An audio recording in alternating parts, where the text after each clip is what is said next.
আমাদের দীর্ঘদিনের প্রত্যাশা ছিল যে জুলাইয়ের যে ঘোষণাপত্রটা সেটা পাঠ হবে, রাষ্ট্রীয় স্বীকৃতি পাবে। সেই জায়গা থেকে আমরা কথা বলে আসছি দীর্ঘদিন ধরে। সরকার বিভিন্ন দলের সাথে সমন্বয় করে ঘোষণাপত্রটি নিজেরা রচিত করেছে।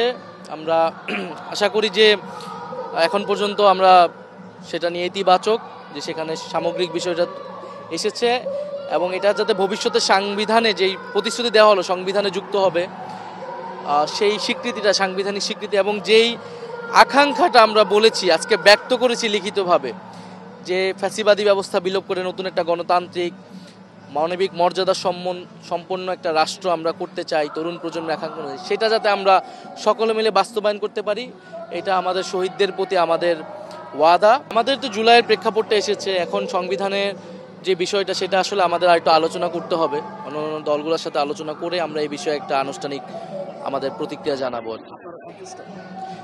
এখন পর্যন্ত এটা ঘোষণাপত্রটা পাঠ হয়েছে সামগ্রিকভাবে রাষ্ট্রীয়ভাবে, এটাতে আমরা সন্তুষ্ট, এটাতে আমরা ইতিবাচক। ঘোষণাপত্রটা আসলে সরকার নিজেই রচনা করেছে, আমাদের সবার থেকে হয়তো ইনপুট নিয়েছে, আমরা আগে এটা দেখার সুযোগ পাইনি। ফলে এটা আমাদের আরও নিবিড়ভাবে হয়তো দেখে তারপরে আমরা আমাদের আনুষ্ঠানিক প্রতিক্রিয়াটি জানাবো।